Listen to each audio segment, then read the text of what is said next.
Hello, everyone. Welcome to Carolina Perspective. I'm Sheree Bernardi. My guest is Jermel President, a former athlete with the College of Charleston. He's in the Hall of Fame there. He's a basketball star at CFC, or was. And he also had a career in the NBA, coached by Rick Barry. And Jermel, I even know who Rick Barry is from his ABA days. I know who that is. And himself is a Hall of Famer as well. Jermel President has gone on to found is it DAE, D-A-E? Is that how you pronounce it? DAE Foundation. Yeah, and we'll learn what that is, its mission, and talk about exciting events coming up next month. Jermel, welcome to the program. It's a pleasure to talk to you.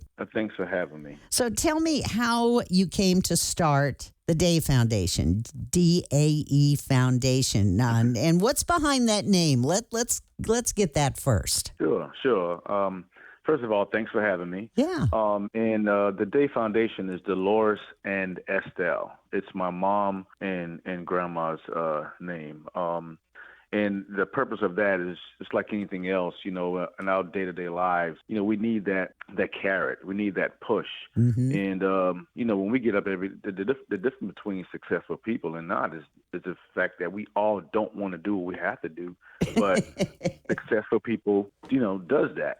So I needed a little motivation, my everyday motivation. So when I wake up and, their names are in front of my passion, it's a lot easier for me to move. Plus I'm in appreciation of what they did for me, how they raised me, and, kept me fed and comfort, as I was growing up. So that's where the name came about. Now, first, I also want to say I didn't play in the NBA. I played on the USBL, and it's like minor league basketball, but Rick Barry was my coach. I just wanted to make sure people think, I'm not. But anyhow, so how it came about is that while I was playing for Rick Barry in the USBL, I realized just how cutthroat the industry was. Just every other day we had a different player coming in. So, things starting to get tight when you're like, man, when is my turn? So the light kind of clicked on for me early, and I was like, I have to get something established, so I can, just be able to eat and make a living. So I saw a Roy Jones flyer. It was a 3-on-3 basketball tournament, and that's like, oh man, I'm gonna start that, in Charleston. So took the flyer home and just started the DAE Foundation from off that energy, and here we are today. But and another thing too that gave me a lot of insight was Reverend Dallas and midnight basketball. Back in the days, it was a midnight basketball program that helped athletes get to the next level. So with that interest, I appreciate what they did, and I kind of want to do that same for local athletes here in Charleston. So that's how I all got started in the name per se. And it sounds like it has grown a lot. It sounds as though, and correct me if I'm wrong, I'm reading through all the information in advance of speaking with you this morning. It sounds like a mix of sports and life lessons that young people should learn. Yes, it has grown, and we have touched base on I got it to where I think I found my niche on how I want to portray my organization. And yes, it's, sports is life, and what we do is we kind of use basketball or sports as a hook to get kids to do the things that kind of they need to do, because you got to understand what stages of development, mental stages of development with kids, as parents and adults, excuse me, we expect kids to adhere to certain things or respond a certain way, and just mentally they're just not mature enough to understand that. But what happens is that through the addition of inclusion of sports, it's an emotional, it's easy to smooth over. You know what I mean? So the events we do and things we do is all involved in sports, but it's a bigger message beyond our involvement when we're doing our programs. So that's the life lesson that kids need to know growing up. Yeah, and there are some definite lessons that kids need to know as they go through the programs, but also in their growing up. It seems like I saw that, you talk about how to excel scholastically, getting good grades, taking care of themselves in a positive way. And, if you saw that as a way to, talk to the younger kids who are coming up who I'm sure look at you and think, wow, look at what you've done. And you've played the game, man. Your numbers hanging up at TD Arena. I mean, Yes, you are where a lot of kids want to be, but not everybody makes it to the Correct. level that you got. I mean, I remember just it's kind of weird to think about, but you know, I was a theater kid in school, and my parents tried to say, you know, that's fun as a hobby, but you've got to learn how to do other things just in case your little dream doesn't work out, and because it takes an awful lot of work. And I would think that you have to kind of put that in kids' heads I don't mean to kill or quash their dreams, but you have to be realistic with them, don't you? You have to totally do that. And a part of something that I didn't have growing up is how to communicate properly, effectively. And in business, you have to build relationships. Right. And great relationships requires great communication. So that's what social competence is all about, is being able to be competent in any type of environment. So being an athlete, when we would go and fly off to like different colleges and play different schools, you know, we get pregame meals. And I think part of nutrition is why nutrition is so important, because when we're sitting down at the table and I'm pushing my green beans away, I'm pushing my salad away. Well, I equate that with an athlete not being not intelligent, but educated enough how important those things are to the body. Right. You know what I mean? Uh-huh. So I think food and nutrition is a form of education, right? So being competent in education, in nutrition and communication is important. So some of our programs, we make sure we talk about those things. That's very important. Now, I said earlier, growing up, I didn't have good, communication just because I had a ton of vision of what I wanted to do, not knowing that your outside resources is the people and support that help you get to where you want to get. Mm-hmm. So I keep touching base on the social competence. I know we'll get into our programs we're talking about later, but that's so important in life. And I think sports, does a great deal of helping us deal with race issues. You got different cultures on different teams that they don't understand society, race, methods, because sports kind of debunks that. So it's all kind of things we can learn through sports, and I try to make sure our programs kind of touch base on all those efforts to make sure we got a well-rounded kid. And in terms of education, it's so important. That takes discipline. Everybody wants to learn, but you have to learn how to study. You have to learn how to learn. You have to learn how to teach. You have to first educators have to learn what type of learner that kids are dealing with. So it's a whole wide range of issues that we as a community can resolve if we just have it all in one place and do it the right way. Yeah. Do you ever find that kids think, well, why are we talking about salads? I want to play ball. Well, that's the thing, and all kids think that way, and that's why I tell parents all the time. We try to educate parents on the questions you should ask when you're dealing with organizations within youth sports. I'm not saying the DAE Foundation is the only organization that touch on these things, but if you go into a coach and you say, hey, look, do you have a nutritional program? What's my end game?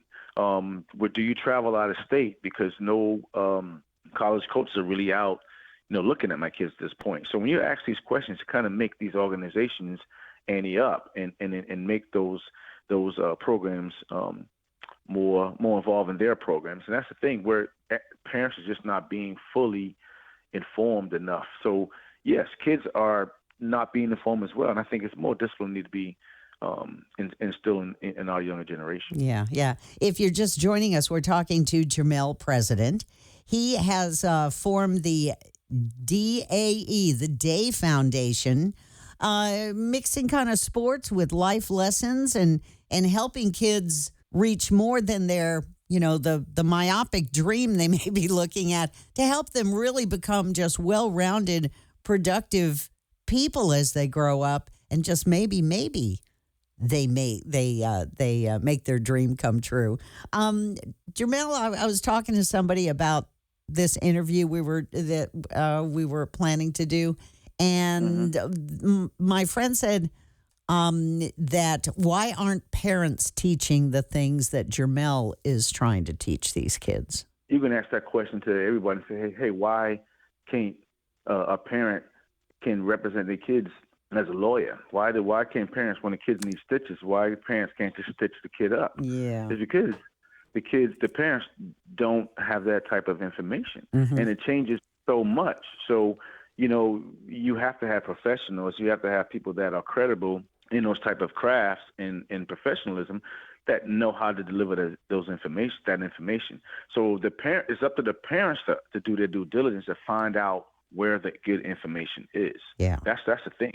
I think I say we, but parents find it a lot easier just to go with the rec department that's right next door because they don't have have to maybe lack of communication, lack of transportation, or just want the easy access. A lot of families might go play for a coach that they just know or a family member, right?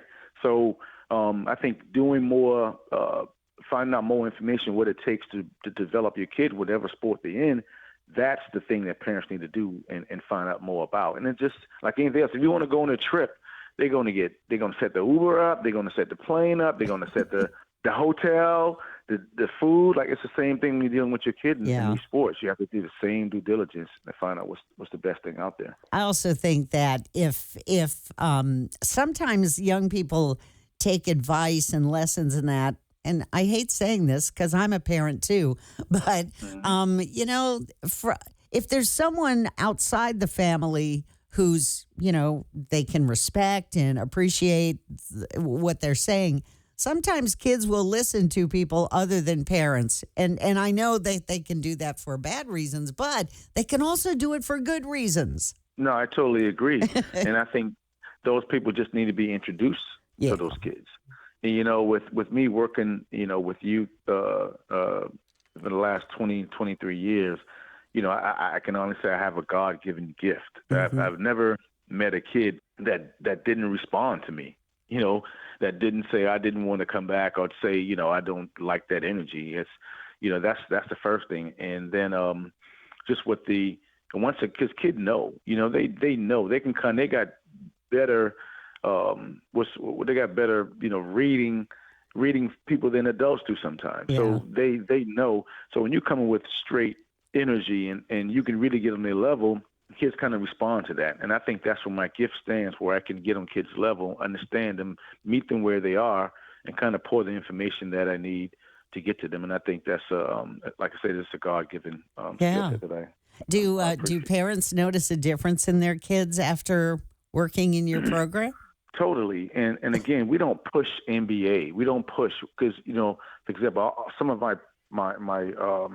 drills are self-containing drills, right? You have to make, 7 out of 10, and you got to make it in a certain period of time. So it makes you lock in.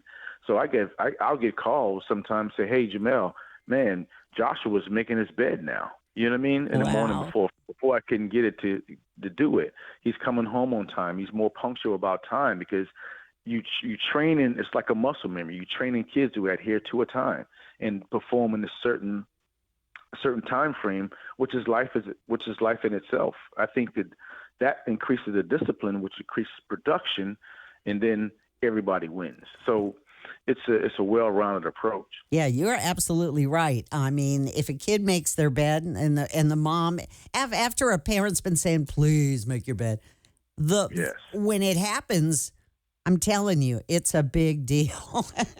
Correct. It feels small like win. Yeah, it feels like a major victory. You say a small win. I think it depends on how long mom or dad's been harping on the kid to please make your bed. What is the? I want to input something right quick. Because there's two words that is intrinsic motivation, and that's the thing that most kids don't have. When that's that internal goal, right? That's a learned behavior. Some kids are born with it, and some kids you have to find that trigger and kind of condition that to happen. But once the kids get that strong intrinsic motivation of wanting to go, then it's total success after that. Yeah. What is the oatmeal recipe? A good question. The oatmeal recipe is an ingredient that we do for athletes, and it's academics, athletics, and skill development, right? And if you ask any professional that doesn't play sports or used to play sports, those three things apply to just anything in life. And oatmeal per se is a inexpensive type, nice, nourishing breakfast, food, lunch, or what have you. Mm-hmm. And the whole concept about your body development as an athlete is that you figure if a kid get up in the morning and go eat grits, eggs, and a bacon, ham, whatever, well, they're going to burn that off in like 30 minutes. Mm-hmm. So they're going to be hungry. They're walking, thinking, talking, all that's burning off. So in the course of 2 or 3 months, the kid maybe gained 2 or 3 pounds, considering practice or whatnot. But oatmeal every day, you might end up gaining 6 or 7 pounds because it's a nourishing meal. The body and the muscle feeds off of it. So the oatmeal recipe is kind of a nutritional approach to the ingredients to be successful as an athlete. Yeah, I see it. I see it. How many kids do you think you've worked with and helped over the years? Oh, man. I would say kids and families, per se. Yes, I would include families, too. You're right. I would say, I can't even name it. In 20 years, I worked with schools, individuals, small group work. Yeah. It's, that number is hard to pinpoint. Yeah, hundreds? But I think that I would say thousands. Wow. But the thing is, though, the biggest thing I can be in a store or, just be in the mall and some kid walk up and say, hey, coach, I'm such and such. You remember me? They'll send me a text or send me an email saying that they passed this, course or passed this, graduated. And because of the discipline that that we did in our training methods allowed them to be disciplined in other levels of their life. And that's the most rewarding thing. Yeah, I was going to ask you if kids over the years who've gone through the program, if they ever touch base with you again, or they're just off, they're grown up, this was then, they're off living their lives now. If they ever do, tap you on the back and say, remember me, guess what I'm doing? Yeah, definitely, all the time. Doctors, lawyers. Wow. And the list goes on. And just to hear those stories is awesome. We don't, my goal was never to, and I don't talk about this, is to never to make an NBA player. My goal is to make a well-rounded, student athlete, citizen, son, daughter, good education person. That's the goal. And we're batting 100 when we have that approach. Absolutely. You just said, boys, girls. So girls go through this program too, right? Yeah, definitely. Girls go through the program, and one thing that's interesting is that when we do work with, I got to say this, it's much more interesting working with females than males because the focus, the discipline is is more different. Guys rely on athleticism, and girls rely on the details, the right way to do it. So it's very, you could, like when I'm teaching and I'm, focusing on the different type of gender, it's much more focused when dealing with females because it's enjoyable because I get to really, really teach and, guys just work on their, focus on athleticism, which is a good thing too, but it's a different approach when teaching different genders. Yeah, the girls and the boys are different for sure. If you're just joining us, Jermel President is my guest. He is the founder of the DAE Foundation, DAE, the DAE Foundation. He has a history of basketball at College of Charleston, but he's gone off and done some great things, helping young people kind of get their bearings in the world, to talk about helping them reach their goal, but also what it takes to be well-rounded and able to achieve anything in life. That's probably, I know kids probably want to go to the NBA, but they probably learned that if they follow the program, they can be successful in anything they want to do. And you got to think about what's the whole point of going to the NBA is so you can make money. Yeah. Right? And that's the whole thing. So if you go to college, and I tell kids all the time, you can go to college, you can go to Z93 State, that's in Oklahoma, Oh. and you average 20 points a game for 4 years.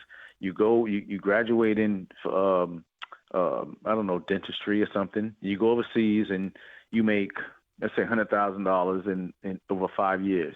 You got a degree, you made $500,000, you made it. No one knows you. You know what I mean? That's the degree of difficulty I'm trying to take out of the game. You don't have to be an NBA star and make $40 million a year for people to know you and have a good living. Yeah. And you can do it right through sports. Yeah. Yeah. Not everyone can be LeBron. Exactly. Not everyone by a long shot. Tell me what's happening March 25th. Okay, yeah. First, I want to say, thanks to Eric Watson and Joshua Williamson over at Charleston County Public Safety. We partnered up with Charleston County Public Safety to be more, having athletes more, again, competent in public safety. Mm-hmm.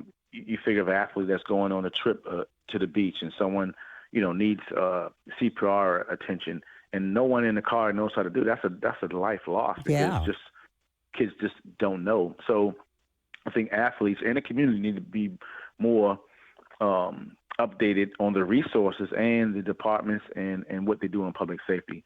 So it's actually a free throw shooting contest, a Jermel President free throw shooting contest. I led the country in free throw percentage, number 1 in the country my senior year in college. Wow. So we got a free throw shooting, and also we got the public safety will be there giving information about the resource and the different departments and making, and also there's a great career in public safety that athletes and community don't know about. If you're an athlete and you're leaving college, it's tough.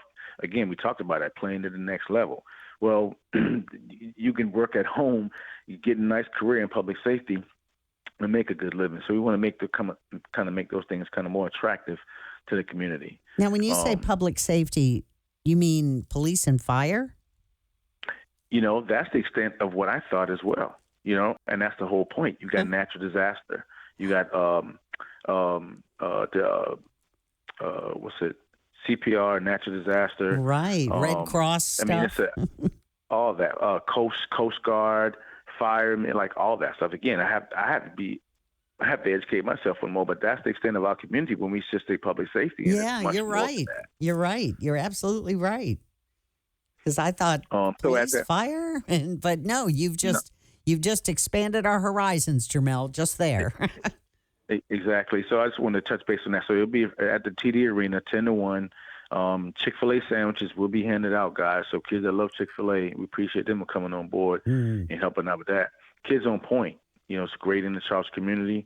They do a free summer program with Charleston County School District. Will be helping us out as well. And also, I can't forget, I got to say it, America's Best Choice of Charleston. Thank you for supporting Safety Day. So, can I tell them 2 more things we got going on? Absolutely. This is your show, Jermel. All right. So we also have social competence, power of the student athlete. And our program is at Seacoast every Thursday. And what we do with athletes is we help with adversity and impulse control, identifying different conflicts. Ashley Ainsworth will be helping us out with, she's run Athletes Think Elite, helping out with mental preparation for athletes and families as well. So that's a social competence. And Jason Walter has been huge with National Land Realty, helping put that together at Seacoast. Also, we got a spring basketball program. We talked about not only that we identify the problems, we help with the solutions. Our spring basketball is 3rd, 5th, and 6th grades. You have evaluations March 6th and March 8th. But in our programs, we don't travel outside of the state. Our focus is development to get you ready for high school. So there's no way kids can be playing top-notch traveling to Oklahoma and California in 3rd and 5th grade just to get developed. And lastly is our breakout session we're doing with it's a Low Country Acceleration Academy on Rivers Avenue. It's a high school out there that's doing a great job in the community. You should reach out to them and have them come on as well. They're doing a great job in the community.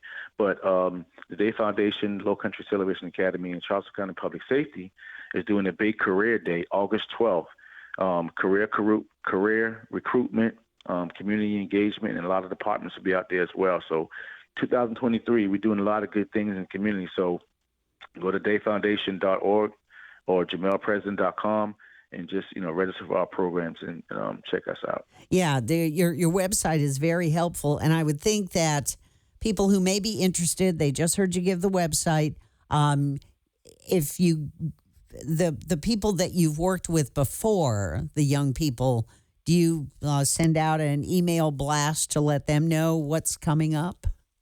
Yes, ma'am. Yes, ma'am. We do that. And right before I get, I can't forget. Later that day, it's March Madness is Elite 8. We have an underhanded Rick Barry free throw shooting contest at the Alley. And first place, you get a bowling for 12 certificate, 3 domestic buckets, 4 appetizers. It's like a $250 value. Second place, $100 Alley gift card. Third place, $50 Alley gift card. So it'll be a great day. March 25th is early that day. It's at the TD Arena. And later that day, it'll be at the Alley. Yeah. How many do you expect to show? I mean, I would think some of your current and not so past students will show up, huh? Yeah, we probably got about 50, 60 people sign up for the Jermel President free throw shooting contest, and probably about 15 people sign up for the adult Rick Barry underhanded free throw challenge. Yeah. Will Rick Barry be here? No, he won't be here, but he's a great friend, and I appreciate him being a sponsor and a supporter of the DAE Foundation as well. Yeah, I remember he would come to Norfolk, Virginia, the Norfolk Scope, and play the Virginia Squires during the ABA days. And Rick Barry was one of those players, just like Dan Issel of Kentucky, that you love to hate because they were so good. You didn't want them to overcome your Squires too much because we weren't rooting for them. We were rooting for the home team. But if anyone wants any information on what we've talked about, Jermel, give that website again. Yeah, it's DAE Foundation. .org or JermelPresident.com. Where do you see yourself in like another 5 or 10 years? Are you going to keep doing this? Because it sounds like you're having good results. I see myself traveling the country, implementing my program, this curriculum across the country. That's where I see myself in 5 years. Wow, that's pretty lofty. Do you talk to other people who have been stars in their sport about what they may be doing? Because a lot of athletes try to use their talents in life moving forward after they're not in a uniform anymore. Well, that's the thing. I don't know if you play poker or not, but I got the nuts. When you got 2-4 in your hand, and you got the 3-4. And you got 2-5 in your hand, and 3-4. If you got ace-5 and 2-3-4 in your hand, you got the best hand that no one can beat you. So with that saying, with this social competence approach and my mental knowledge of athletes compared to at first I was just focusing on the skill part, the athleticism part. Now it's the mental approach. So I don't think all these programs out here that's work with student athletes for training and this and that don't have the nuts. They don't have the social competence and they don't have the educational approach the angle I have with the game. Right. So that's where I think I'm going to win when I'm implementing that type of Excellent. approach. Excellent. Jermel President, the DAE Foundation, DAE Foundation.org. Jermel, thank you so much. It was great meeting you, and good luck with your events coming up in March. Thank you. Thanks so much for having me.